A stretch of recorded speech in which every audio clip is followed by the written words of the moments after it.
સુરત શહેરની મહિધરપુરા પોલીસે મોબાઈલ ચોરીના ગુનાના આરોપીઓને મુદ્દામાલ સાથે પકડી પાડી.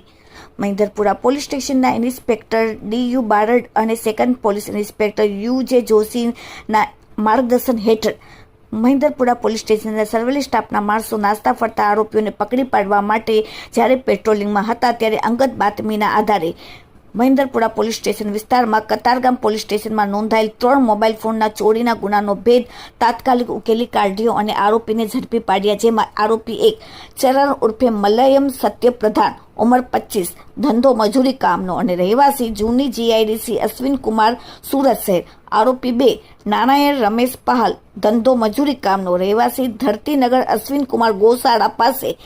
પોલીસે તેમની પાસેથી કાળા કલરનો સેમસંગ કંપનીનો એક મોબાઈલ ફોન, ડાર્ક બ્લુ કલરનો સેમસંગ કંપનીનો એક મોબાઈલ ફોન અને ડાર્ક ગુલાબી કલરનો સેમસંગ કંપનીનો એક મોબાઈલ ફોન, જેની કિંમત રૂપિયા 30,000, 12,000 અને 9,000 થઈને કુલ રૂપિયા 51,000નો મુદ્દામાલ રિકવર કરીને કતારગામ પોલીસ સ્ટેશનને ગુનાને ડિટેક્ટ કર્યો.